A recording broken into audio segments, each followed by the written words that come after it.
ये आज हम पढ़ने जा रहे हैं वेन आरेख। तो सबसे पहले हम समझते हैं कि वेन आरेख कहलाता क्या है। एक ऐसा रेखा चित्र जो विभिन्न समूह वस्तुओं या श्रेणियों के बीच के आपसी संबंध को गोलों या अन्य आकृतियों के माध्यम से दर्शाता है, वेन आरेख कहलाता है। जैसे कि हमारे उदाहरण लेते हैं कि जानवर, शेर और भालू। यदि हम इन तीनों को वेन आरेख के द्वारा दर्शाएं तो शेर का गोला और भालू का गोला जानवर वाले गोले के अंदर आएगा। जैसे कि पहले हम बनाएंगे जानवर वाला गोला, क्योंकि शेर और भालू दोनों जानवर हैं, इसलिए पहले हम बनाएंगे जानवर वाला गोला। और शेर का गोला भी उसी गोले के अंदर आएगा और भालू का भी, क्योंकि शेर और भालू दोनों जानवर हैं। तो जानवर, शेर और भालू का वेन आरेख कुछ इस प्रकार बनेगा। हाँ, अब हम करेंगे कुछ वेन आरेख से जुड़े हुए प्रश्न। जैसे कि प्रश्न क्रमांक 81 में दिया गया है, निम्न में से कौन सी आकृति फूल, गुलाब और कुमुदनी को दर्शाती है। जैसे कि हम जानते हैं कि गुलाब और कुमुदनी दोनों फूल हैं, इसलिए गुलाब का गोला और कुमुदनी का गोला फूल के गोले के अंदर बनेगा, जैसा कि हमें ऑप्शन सी में दिखाई दे रहा है। ये बन जाएगा फूल, ये गुलाब और एक कुमुदनी। तो दूसरा प्रश्न हमारा 86 नंबर वाला प्रश्न, इसको हम रजिस्टर पे बना के आपको दिखाते हैं। कथन दिया गया है सभी सूरज चंद्रमा हैं। मतलब कि ये रहा सूरज, ये सूरज है जो ये बताया कि सभी सूरज चंद्रमा है, मतलब ये सूरज का गोला चंद्रमा वाले गोले के अंदर आएगा। ये जहाँ चंद्रमा का गोला, ठीक है। और दूसरा ऑप्शन दिया है सभी चंद्रमा तारे हैं। सभी चंद्रमा तारे हैं, तो चंद्रमा का गोला तारों के अंदर आएगा। ये बन गया तारे। तारे के अंदर चंद्रमा और चंद्रमा के अंदर सूर्य। अब हम पढ़ते हैं निष्कर्ष। तो निष्कर्ष में दिया गया है कि सभी सूरज तारे हैं। जैसे कि हम वेन आरेख में देखें तो सभी सूरज चंद्रमा के अंदर हैं और चंद्रमा है तारे के अंदर, तो सभी सूरज तारे होंगे, मतलब कि हमारा पहला है सही। अब पढ़ते हैं दूसरा निष्कर्ष। कुछ चंद्रमा सूरज हैं, मतलब कि जेवा है जो चंद्रमा, जिस सूरज है, तो इसमें चंद्रमा के अंदर सूरज वाला गोला दिख रहा है, मतलब कि चंद्रमा का बाएं वाला भाग जहाँ पे सूरज है, बाएं वाला हिस्सा चंद्रमा है, मतलब कि कुछ चंद्रमा सूरज है। ये कथन भी हमारा सही है, तो पहला भी सही है और दूसरा भी सही है। तो यहाँ पे हमें ऑप्शन ए निष्कर्ष 1 और 2 दोनों तर्क संगत हैं, ये वाला सही हो जाएगा। तीसरा प्रश्न है 82 नंबर पर। इन निम्न में से कौन सा आरेख इन तीनों पदार्थ के बीच सही संबंध दर्शाता है। चाय, कॉफी और पेय। जैसे कि हम जानते हैं कि चाय और कॉफी दोनों पेय पदार्थ हैं, मतलब कि चाय का गोला और कॉफी का गोला पेय पदार्थ का जो गोला रहेगा ना उसके अंदर आएंगे। मतलब कि ऑप्शन बी में आप देख रहे हैं, जैसे कि ये पहला है बड़ा वाला गोला है पेय का गोला, ये छोटा वाला है चाय का और कॉफी का, क्योंकि कॉफी और चाय दोनों पेय पदार्थ हैं, इसलिए पेय पदार्थ के अंदर आएंगे दोनों के गोले। तो हमारा ऑप्शन इसमें बी सही हो जाएगा। अगले प्रश्न में हमारे कथन दिए गए हैं। पहला, सभी मकान खिड़कियां हैं। मतलब कि जो हमारा मकान है, मकान का गोला है जो दिया गया है कि सभी मकान खिड़कियां हैं, तो ये मकान का गोला खिड़कियों के गोले के अंदर आएगा। खिड़की, ठीक है, सभी मकान खिड़की के अंदर आ गया, मतलब सभी मकान खिड़की हैं। दूसरा कथन है सभी सड़कें खिड़कियां हैं। सभी सड़कें खिड़कियां हैं, मतलब कि खिड़की के गोले के अंदर आएंगी सड़कें। ये सड़कें इसको टच नहीं की हैं, गलती हो गई। ये बन गया सड़कों वाला गोला, ये बन गई सड़कें, इसको हम ऐसा करते सड़क से, ठीक है। तो ये वाला गोला भी खिड़की के अंदर आ गया, क्योंकि सभी सड़कें खिड़कियां हैं। अब तीसरा है सभी खिलौने खिड़कियां हैं, मतलब खिलौना वाला गोला भी आएगा खिड़की वाले के अंदर, तो ये बन गए खिलौने। अब हम पढ़ेंगे निष्कर्ष। इतनी कर रहे हो, इतनी करो। देखो पहला निष्कर्ष यहाँ पे देखो, पहला निष्कर्ष है कुछ खिलौने मकान हैं, मतलब कि यहाँ पे आप देख सकते हैं कि खिलौना का गोला और मकान का गोला टच नहीं कर रहे, मतलब कि पहला कथन हमारा गलत हो जाएगा, ये पहला गलत। अब दूसरा देखें, कुछ सड़कें मकान हैं, सड़क और मकान का गोला भी टच नहीं कर रहा। देखो ये गलती बन गई है, पर ये टच नहीं कर रहे हैं गोले, मतलब कि इसमें दिया गया है कि कुछ सड़कें मकान हैं, तो सड़क और मकान का गोला टच नहीं कर रहा, तो ये दूसरा वाला भी हमारा गलत हो जाएगा कि कुछ सड़कें मकान हैं। अब पढ़ेंगे तीसरी, कुछ सड़कें खिलौने हैं, सड़क और खिलौने दोनों के गोले दूर दूर हैं और टच भी नहीं कर रहे हैं, मतलब कि तीसरा भी हमारा हो जाएगा गलत कि कुछ सड़कें खिलौने हैं। अब हम जानते हैं हमारे ऑप्शन, तो सभी अनुसरण करते हैं, ये भी गलत, केवल एक और दो अनुसरण, ये भी गलत, केवल दूसरा अनुसरण करते हैं, ये भी गलत, केवल वन और तीसरा अनुसरण करते हैं, इनमें से कोई नहीं। क्या है, हमारे तीनों निष्कर्ष गलत हैं और इनमें किसी भी ऑप्शन में ये वाला ऑप्शन नहीं है कि तीनों गलत हैं, इसलिए हमारा ऑप्शन हो जाएगा इनमें से कोई नहीं। अगले प्रश्न में हमारे कथन हैं, कथन पहला है कुछ इमारतें झोपड़ी हैं, मतलब कि एक ये इमारत का गोला और ये झोपड़ी का गोला, तो ये दोनों आपस में टच करेंगे क्योंकि ये इमारतें और ये है झोपड़ी। तो पहले कथन के हिसाब से कुछ इमारतें झोपड़ी हैं, मतलब कि इन दोनों के गोले आपस में टच करेंगे। अब दूसरा कथन है सभी कॉलेज गांव हैं, तो यहाँ पे कॉलेज और गांव अलग से बोला गया है, इसलिए हम करते हैं यहाँ पे पहले कॉलेज, सभी कॉलेज गांव हैं, मतलब ये कॉलेज है जैसे, तो ये गांव के अंदर आएगा। जे अगर जे वाला है कॉलेज तो जे बन जाएगा गांव, क्योंकि सभी कॉलेज गांव हैं, गांव के अंदर आएगा कॉलेज। ठीक है, तीसरे में दिया गया है कुछ गांव इमारतें हैं, मतलब कि ये जो गांव है और ये इमारत है, मतलब कि इनका गोला टच करेगा ऐसा, ये गांव का गोला है ना, इमारतों को टच करेगा थोड़ा सा बस, मतलब कि ये गोला ऐसा चला है। अब हम पढ़ेंगे निष्कर्ष और देखेंगे वैनारिक को कि निष्कर्ष सही है कि नहीं। तो पहला निष्कर्ष दिया है सभी गांव इमारतें हैं, तो सभी गांव नहीं, गांव का थोड़ा सा हिस्सा इमारतें हैं, देखो पूरा नहीं, थोड़ा सा हिस्सा जो थोड़ा टच कर रहा है, कुछ, सभी नहीं, तो पहला हमारा हो जाएगा गलत निष्कर्ष। अब दूसरा है कुछ गांव झोपड़ी हैं, ये देखिए गांव का गोला और झोपड़ी का गोला ये दोनों अलग अलग हैं, मतलब कि टच नहीं कर रहे, तो दूसरा भी हो जाएगा क्या, गलत। अब आएगा तीसरा, कुछ झोपड़ी कॉलेज हैं, तो देखिए झोपड़ी वाला गोला है ये और कॉलेज का गोला है गांव के अंदर, तो ये देखो ये बहुत दूर दूर है, आपस में कोई संबंध नहीं है, तो तीसरा वाला भी क्या हो गया, गलत। तीसरा वाला गलत हो गया है जो लिखा था कुछ झोपड़ी कॉलेज। अब आएगा चौथा, कुछ इमारतें गांव हैं, मतलब कि इमारत और गांव का गोला देखो टच कर रहा है, जी हमने बनाया था जब जे, कुछ इमारतें गांव हैं क्योंकि थोड़ा सा टच कर रहा था, तो हमारा चौथा क्या हो जाएगा, सही।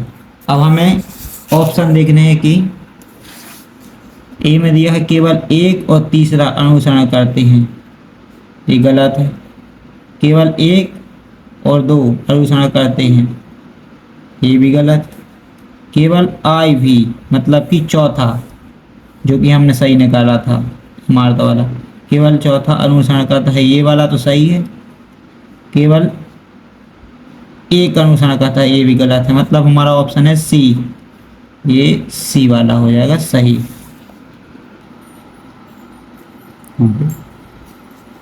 अगले प्रश्न में दिया गया है कौन सी आकृति सूर्य चंद्र अणु के बीच संबंध को दर्शाती है। जैसा कि हमें पता है कि सूर्य एक तारा है, चंद्र एक उपग्रह है और अणु शायद परमाणु कहलाता है। तो तीनों का आपस में कोई संबंध नहीं है, मतलब कि तीनों के गोले आपस में स्वतंत्र रहेंगे। जैसे कि ऑप्शन सी में दिख रहा है, हम मान सकते हैं कि ये सूर्य का गोला है, इस चंद्र का और एक अणु का। क्या है, तीनों का संबंध आपस में कुछ कोई नहीं होता, इसलिए तीनों के गोले स्वतंत्र रहेंगे। तो हमारा ऑप्शन सी बनेगा इसमें। तो इस वाले प्रश्न में हमारे पास कथन दो हैं। पहला कथन है सभी पक्षी पेड़ हैं, मतलब कि जो पक्षी वाला ये गोला है, जो सभी पक्षी पेड़ वाले गोले के अंदर आएंगे, क्योंकि सभी पक्षी पेड़ हैं। तो ये बन गया पेड़ वाला गोला, ये पक्षी वाला, ठीक है। और दूसरा कथन, कुछ पेड़ मुर्गी हैं, कुछ पेड़ मतलब कि ये पेड़ वाला गोला है, इसमें से आएगा मुर्गी वाला गोला कट करते हुए, ये बन गया मुर्गी वाला गोला। हमारा बन गया वेन आरेख पूरा। अब पढ़ेंगे निष्कर्ष। कुछ पक्षी मुर्गी हैं, कुछ पक्षी, तो पक्षी का गोला और मुर्गी का गोला देखो टच नहीं कर रहा ना, तो पहला हो जाएगा क्या, गलत, क्योंकि कुछ पक्षी मुर्गी नहीं है, क्योंकि वो टच ही नहीं कर रहे, स्वतंत्र है एक दूसरे से। अब पढ़ेंगे दूसरा, कुछ मुर्गी पेड़ हैं, मुर्गी और पेड़ के गोले आपस में टच कर रहे हैं, इसका मतलब कुछ मुर्गी पेड़ हो सकते हैं, तो दूसरा सही हो जाएगा। अब पढ़ेंगे हम ऑप्शन। उत्तर ए दीजिए यदि केवल निष्कर्ष एक सही, निष्कर्ष एक निकलता है। तो हमारा एक तो निकला है गलत, तो ये भी हो जाएगा गलत। उत्तर बी दीजिए यदि केवल निष्कर्ष दो निकलता है। उत्तर बी दीजिए यदि केवल निष्कर्ष दो, तो निष्कर्ष दो हमारा निकला है, तो उत्तर हम बी देंगे और बाकी को चेक कर लेंगे। हमारा ऑप्शन यहाँ पे सही हो सकता है बी। अगर ये तीनों गलत हैं तो हम चेक करेंगे एक बार। उत्तर सी दीजिए यदि या तो एक निकलता है या दो निकलता है सही, तो ये भी गलत है क्योंकि हमारा सिर्फ दो निकला है अभी तक। उत्तर डी दीजिए यदि ना तो एक निकलता है और ना दो निकलता है, तो ये भी गलत है, क्या है, दूसरा निकला है। उत्तर ई दीजिए यदि एक व दोनों ही निकलते हैं, एक नहीं निकला, दो निकला है, इसलिए ये भी गलत। तो हमारा ऑप्शन हो जाएगा उत्तर ऑप्शन बी, जिसमें दिया गया है उत्तर बी दीजिए यदि केवल निष्कर्ष दो निकलता है, तो हमारा निष्कर्ष दो ही निकला है। इस प्रश्न में हमें कथन दिए गए हैं सभी पक्षी जानवर हैं, मतलब कि ये बना पक्षी वाला गोला, पक्षी क्या दिया है, सभी पक्षी जानवर हैं, मतलब पक्षी का गोला आएगा जानवर के गोले के अंदर, जी बन गया जानवर का गोला, ठीक है। अब पढ़ेंगे दूसरा वचन, सभी जानवर बिल्ली हैं, मतलब जानवर का गोला अब आएगा बिल्ली वाले गोले के अंदर, जी बन गया बिल्ली वाला गोला। दो कथन पे हमारा वेन आरेख बन गया है पूरा। अब पढ़ेंगे हम निष्कर्ष। तो निष्कर्ष एक में दिया है सभी पक्षी बिल्ली हैं, मतलब कि पक्षी, देखो पक्षी पहले तो आ रहा जानवर के गोले में और जानवर आ रहा बिल्ली के गोले में, मतलब पूरे पक्षी बिल्ली के गोले के अंदर भी दिखाई दे रहे हैं, मतलब कि सभी पक्षी बिल्ली हैं। ये पहला वाला हमारा हो जाएगा सही। अब पढ़ेंगे दूसरा, सभी बिल्ली, एक मिनट, हाँ सभी पक्षी बिल्ली, हाँ सही है। दूसरा पढ़ेंगे सभी बिल्ली पक्षी हैं, सभी बिल्ली, देखिए बिल्ली वाला गोला ये है और पक्षी वाला जे है, तो सभी बिल्ली पक्षी नहीं है, बस बिल्ली का बाएं भाग जहाँ पे पक्षी वाला गोला है, बाएं वाला अकेला बिल्ली है जो वो पक्षी हो सकता है, बाकी सभी बिल्ली पक्षी नहीं हो सकते।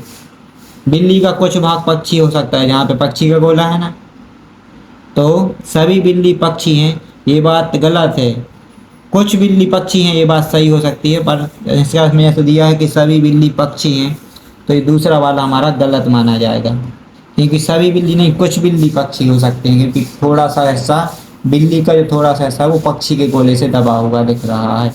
तो अब हम पढ़ेंगे इसके उत्तर।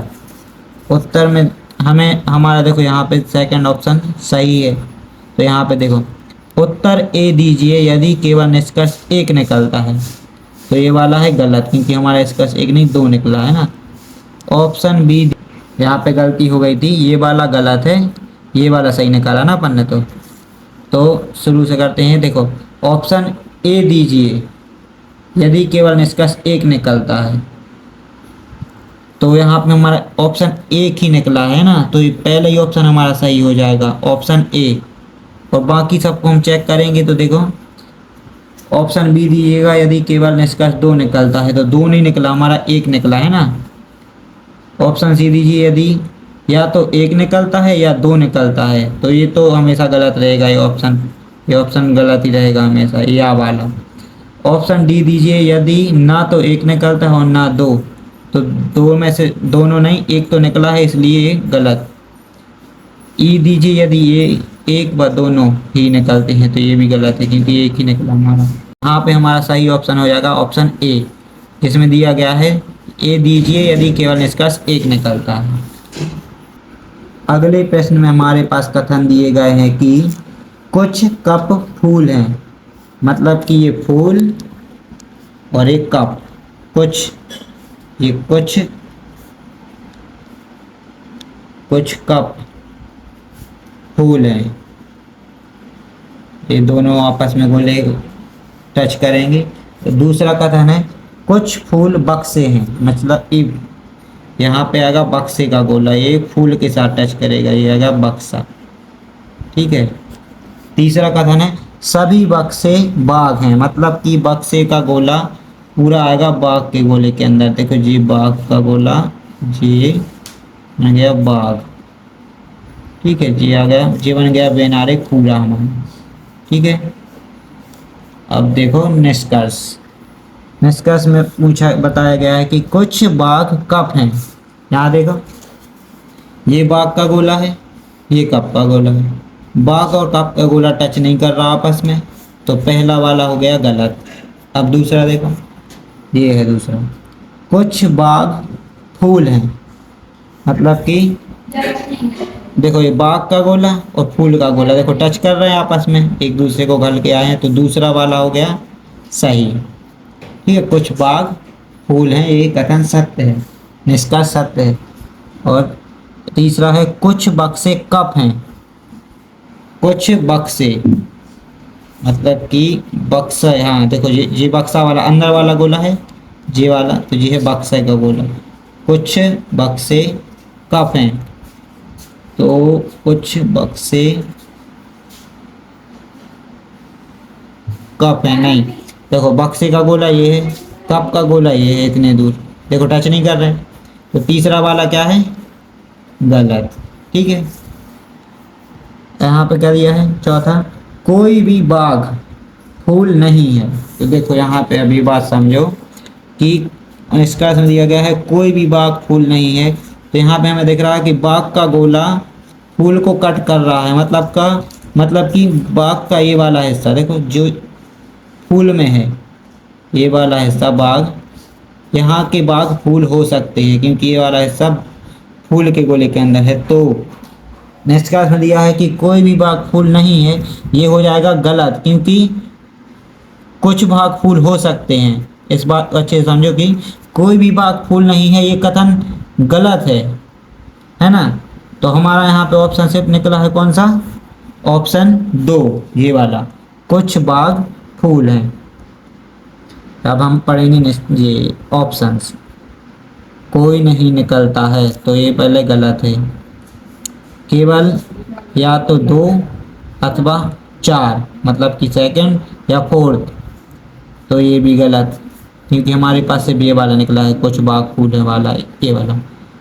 केवल सेकंड निकलता है, मतलब कि सही। केवल या तो 1 अथवा 3 निकलता है, तो ये भी गलत, तो हमारा ऑप्शन हो जाएगा सही सी।